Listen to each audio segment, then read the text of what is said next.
la columna La esposa del ministro. Sí, señor. Se refiere a Beatriz Gómez Consuegra, dice la columna, que es médica y esposa del ministro de Salud Guillermo Alfonso Jaramillo.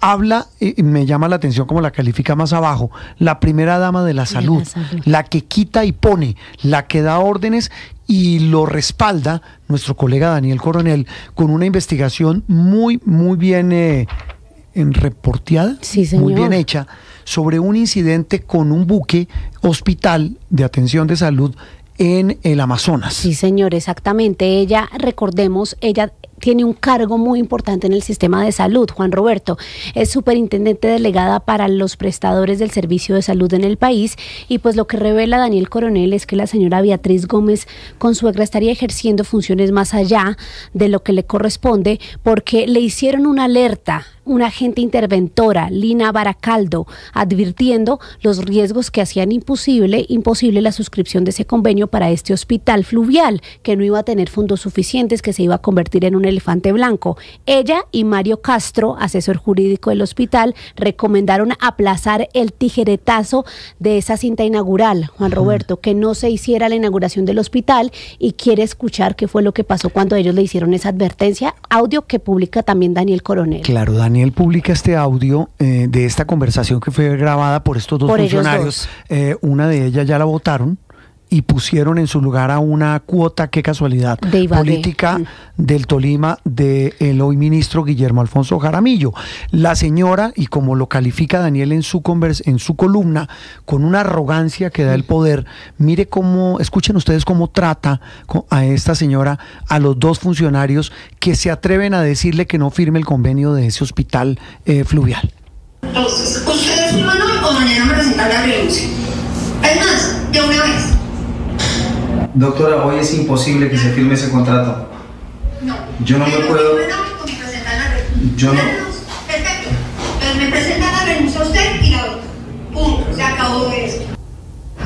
Mire, o firman hoy o se van mañana. Finalmente, repito, una de las funcionarias fue removida, la votaron del cargo 4 días después de esa llamada. Después de esta conversación, y repito, fue nombrada una cuota política del esposo de la dama de la salud, de la primera dama de la salud, el ministro Jaramillo. Pareciera, dicen, y lo señalan en la columna, que quien manda en ese sector no es el ministro, sino su esposo. Exacto, dice también Daniel Coronel que fuentes de cómo funciona el Ministerio de Salud le dicen que ella es quien manda en lo que es la prestación del servicio de salud a nivel general, no solo en la superintendencia. ¿Me recuerda qué cargo tiene ella en la superintendencia de salud? Superintendente delegada para prestadores del servicio de salud. Pues eso es nepotismo, eso demuestra pues lo que muchos habían sugerido, pero esto ya es una evidencia enorme del poder de la esposa del ministro Jaramillo, que a propósito respondió ya, sí, el ministro, a esta denuncia que hace nuestro colega Daniel Coronel. Hay respuesta tanto del Ministerio de Salud y Protección Social en un comunicado asegurando que es necesario implementar este proyecto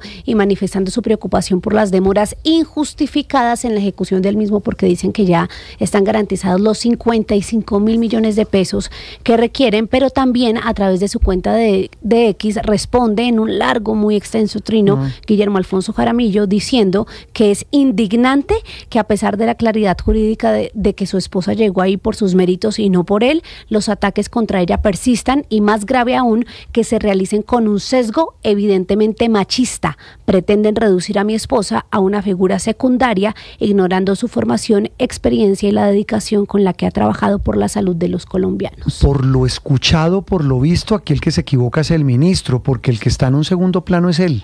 La que manda es la esposa, la que manda en el sector de la salud, a juzgar por lo que Daniel Coronel en su columna ha revelado, es ella la que manda, y lo dice clarito, dice: aquí se está irrespetando el poder del gobierno, dice ella, se necesita ese hospital, aquí necesito que me respeten y necesito que cumplan la orden ya. No acepto esto. No acepto ninguna negativa. Un dato final, señora, importante, la respuesta de la superintendente delegada Beatriz Gómez a Daniel Coronel es que esa voz de la llamada no es la de ella. Bueno, esa creo que es la tapa de la olla, porque dice Daniel en la columna, y ya voy a saludar a nuestro invitado, que ella cuando Daniel le pone la grabación dice, esa no soy yo. Esa no soy yo. Bueno, esa sí yo no la había oído. Pero dice él que la voz que ella negaba ser la de ella era igualita a la que le respondía que no. ¿Inteligencia artificial o qué? Ay, bueno, 11:38 minutos. Don Juan Pablo Estrada, ¿cómo le va? Feliz domingo. Juan Roberto, muy buenos días para usted, para la audiencia de Sala de Prensa Blue. Venga, usted es tan tolimense como la lechona, ¿no? Y como el Deportes Tolima. Sí, señor, la lechona sin arroz, ¿no? Aclaremos, la lechona sin arroz. ¿Usted conoce a la esposa del ministro? A la esposa no, conozco al ministro y tengo una profunda desilusión de sus últimas actuaciones públicas. Yo creo que se extravió Guillermo Alfonso Jaramillo, embebido de poder. ¿Y usted estaba enamorado, Juan Rollo? A mí me consta que sí. Sí, todos estamos, yo sigo enamorado. Bueno, imagínese un hombre por encima de sus 70, ministro de Estado y enamorado. Y ahí están las consecuencias. Esta señora está usurpando funciones. Es lo que hace el amor. Está determinando comisiones de delitos. El abogado en el audio que oí esta mañana, tan aterrado como ustedes, le aclara que no tiene certificado de disponibilidad presupuestal. Eso dicho en lenguaje para sus oyentes es: no hay plata que ampare los gastos que demandará la ejecución del contrato. Sí. Y le está dando la orden que firme un contrato. Y ella dice, sí señor, violando el principio de planeación, que es un rector de la contratación estatal, y violar un principio da lugar al delito de celebración de contratos sin el lleno de requisitos. Y ella vota a un funcionario y lo manda a votar porque no hace eso. Yo, la verdad, lo lamento. Mire, hay otro episodio que le pasó al país desapercibido, Juan Roberto, en uno de esos consejos de ministros.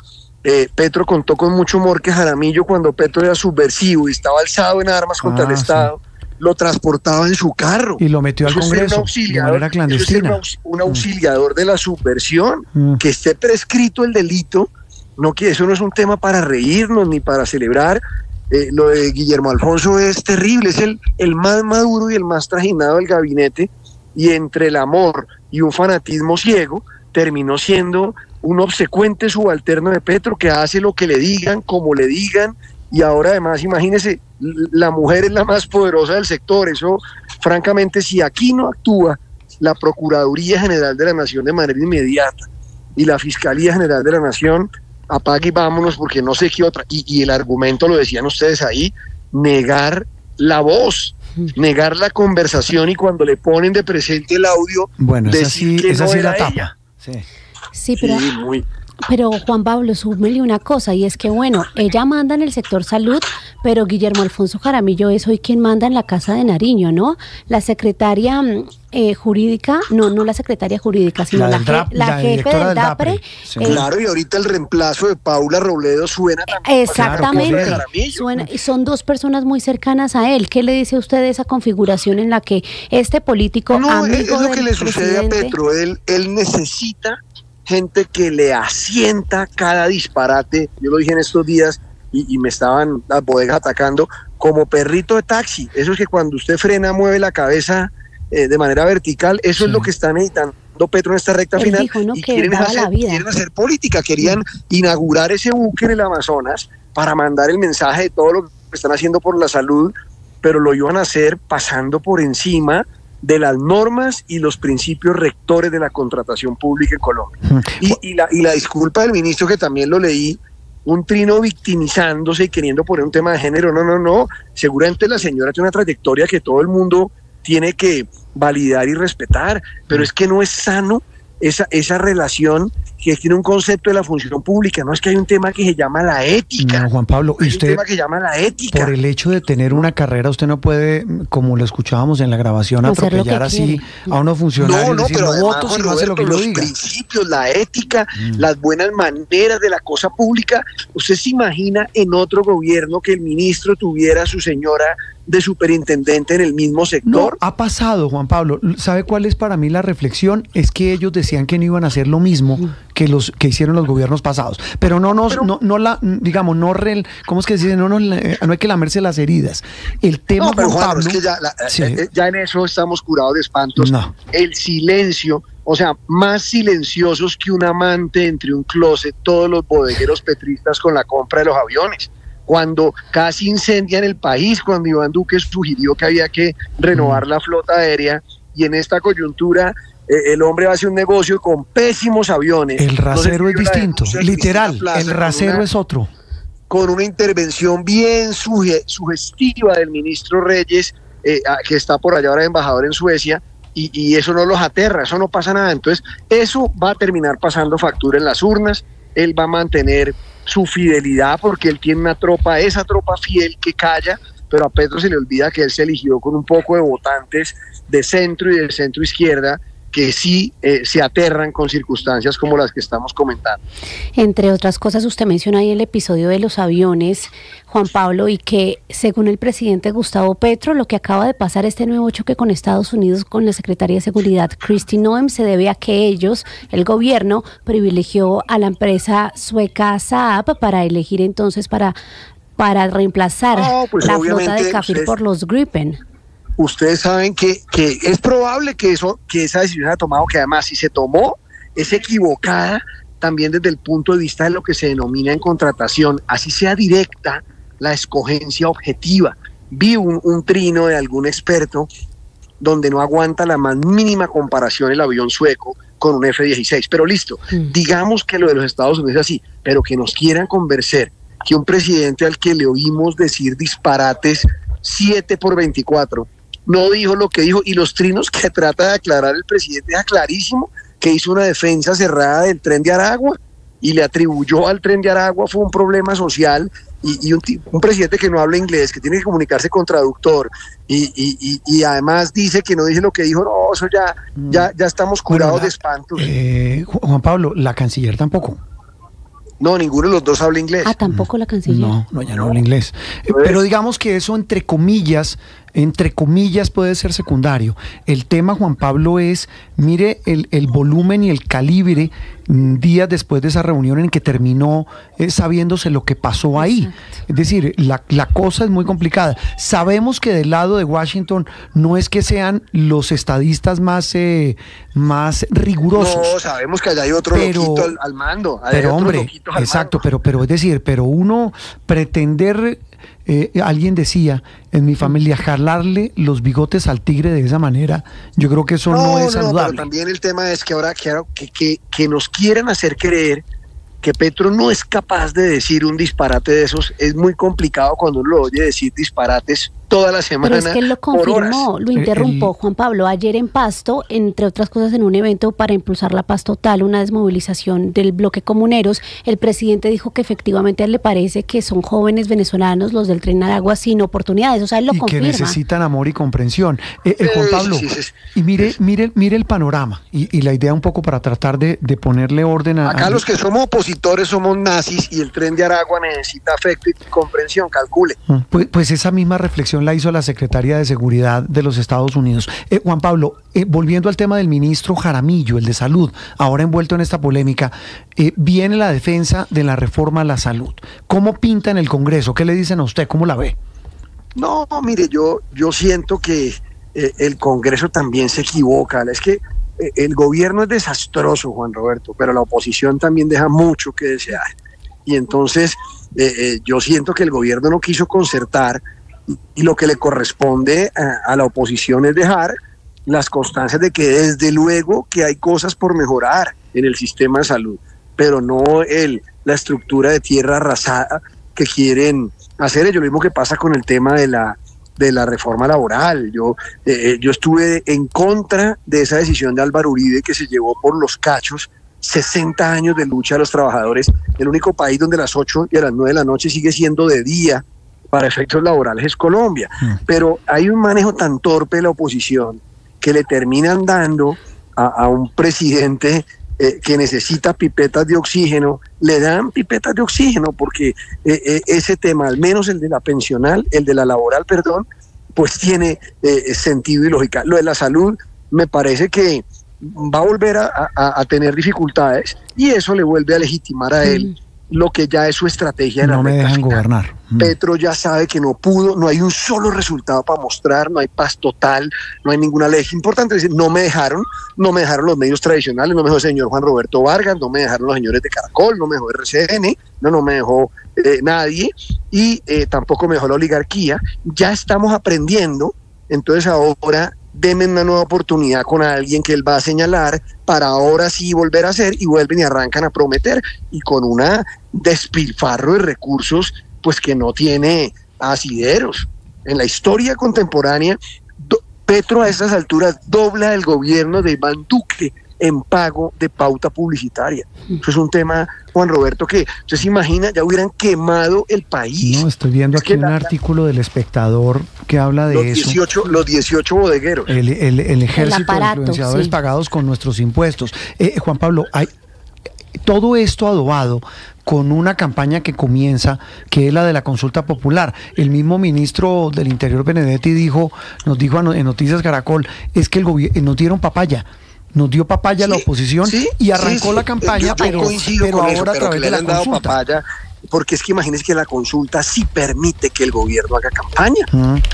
Entonces el tipo va a hacer unas primarias con la plata de los impuestos, eso de las juntas de acción comunal, las tiene engrarazadas hace rato, entonces está generando, es muy meritorio, hay que decirlo, que mantenga entre un 30 y un 35% favorable. Eso muestra que hay gente incondicional de Petro, pero a eso, metiéndole plata, liderada por políticos tradicionales, pues es lo que hicieron para llegar al poder. O sea, una combinación de todas las formas de lucha, en donde las platas del clan Torres y las platas de dudosa procedencia fueron las que ayudaron a tener resultados. Y súmele uno más en esa lista que usted mencionaba de no me dejaron, a esa confrontación con el Banco de la República. ¿Cómo vio puntualmente? Que es la otra noticia de la semana. Exactamente, ese cuestionamiento a la decisión del emisor de mantener entonces las tasas de interés en el mismo porcentaje, pero además criticándola o calificándola más bien de uribista, Juan Pablo. No, es que él va a encontrar, él lo único que tiene para decir ahorita es no me dejaron, y para estructurar un discurso de victimización. Y como han dado papaya a los opositores, eso es lo único en lo que se nos viene un año y medio, pero la dificultad es que en otras circunstancias las veedurías, los organismos de control podrían actuar, pero acá hay una campaña ya creó comités y no hay ni siquiera pregunta. Exacto. O sea, eso demuestra que lo que él está buscando es que refrenden su popularidad y la de él, de su proyecto político, pero no tiene nada que ver con una decisión sobre el tema de la reforma laboral. Si a Petro le interesara eso, debería poner ya toda su fuerza parlamentaria, empezado el ministro Benedetti, a apoyar el proyecto que se radicó esta semana, en donde los parlamentarios están diciendo, listo, vamos a revisar lo de las horas extras y lo del recargo dominical. Y entonces no nos gastábamos 700 mil millones de pesos, que es lo que vale en solo tema de registraduría la consulta. Entonces miren la contradicción del discurso. No hay para poner a funcionar un barco hospital en el Amazonas, cuya necesidad nadie discute, pero sí hay para gastarnos 700 mil millones en una elección, en una votación, o si hay para gastarnos 14 billones en aviones de combate. Y sabe qué lío también, Juan Pablo, oyentes y televidentes, pues uno plantea, es que el país con estas dificultades, todo lo que nos contaba el señor de los hospitales, lo que viene en esta guerra comercial con Estados Unidos, y nosotros en campaña.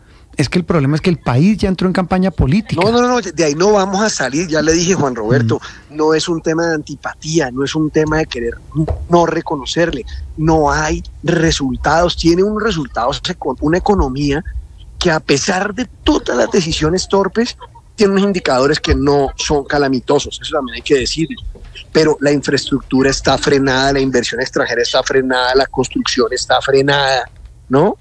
¿Con qué está tapándolo el empleo? Juan Roberto, 1.800.000 nuevos contratos de prestación de servicios profesionales, ¿no? Eso es un tema. ¿Usted se imagina que otro gobierno hubiera contratado 1.800.000 nuevas personas? Que eso, excúseme, pero en plata blanca blanca se llaman corbatas mayoritariamente. Sí, corbatas. Camarones, les dicen en Panamá. Bueno, en medio de este panorama, tal vez una noticia medianamente esperanzadora fue lo que pasó este fin de semana. Habrá que ver, María Camila y Juan Pablo, y oyentes y televidentes, en qué termina es el acuerdo de paz que firmó el gobierno con el Grupo Comuneros del Sur. Estos disidentes del ELN es el único que ha dado es el único, y realmente, en honor a la verdad, Juan Pablo, es el único grupo con el que ha firmado, y son más de 1000 hombres. Un acuerdo de paz. Eso le digo, Juanro, soy categórico y no me voy a cambiar de postura. Cualquier fusil que se silencie en este país lo tenemos que celebrar. Sí. Lo tenemos que celebrar, porque eso implica que en ciertas zonas del territorio nacional la gente pueda vivir en mejores condiciones, que no haya zozobra, que no haya violencia. Entonces, yo en esa sí lo tengo que aplaudir. Ahora, hay que ver y hay que entrar a hacerle, como digo yo, la autopsia a esa negociación, porque también puede ser una parte de una estrategia para él mostrar que la paz total está funcionando, ¿no? Sí, pero bueno, repito, como diría mi abuela, que en paz descanse, del ahogado el sombrero. El sombrero. Peor es nada. También. Sí, eso sí, son más de 1000 hombres y habrá que ver qué expectativa hay, sobre todo en esa región del país. Pues don Juan Pablo, creo que tocamos todos los temas en esta tertulia. Feliz domingo. Bueno, no, Juan Roberto, a usted y a su equipo un saludo y mantener la confianza.